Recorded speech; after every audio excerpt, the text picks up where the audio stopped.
Dans cette séquence, nous allons chercher quelle fonction a pour transformer de la place grand S de P égale 4 sur P carré plus 16. Faites une pause sur la vidéo, essayez de chercher tout seul et venez voir si vous avez juste.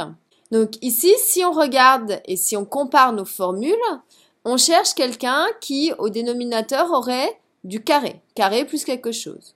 Donc 2 sur, c'est pas celle-ci, parce qu'il y a du carré mais pas plus quelque chose. On pourrait hésiter entre soit celle-ci, soit celle-ci. Sauf qu'il y a vraiment une différence entre ces deux formules. Ici, c'est P, la variable. Ici, c'est oméga, une constante. Donc on regarde, nous on a 4 qui est une constante. On ne considérera pas celle-là de formule et on va s'intéresser qu'à celle-là.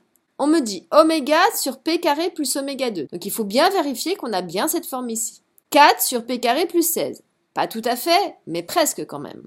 Puisque c'est 4 sur P carré plus 16, c'est 4 au carré. Donc on est bien sous la forme oméga sur P carré plus oméga 2. C'est la même chose ici. Attention, il faut être très vigilant à cela. Donc maintenant, j'ai le droit d'utiliser ma formule. Et dans ces cas-là, on me dit que la fonction qui a pour transformer de la place L, c'est L.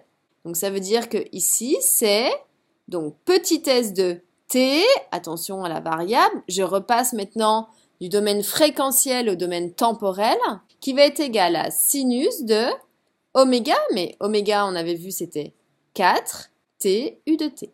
Et attention, il faut forcément qu'elle soit causale, sinon je ne pourrais pas lui réappliquer la transformée de la place. Donc ça veut dire que petit s de t, c'est l'original de grand S de P.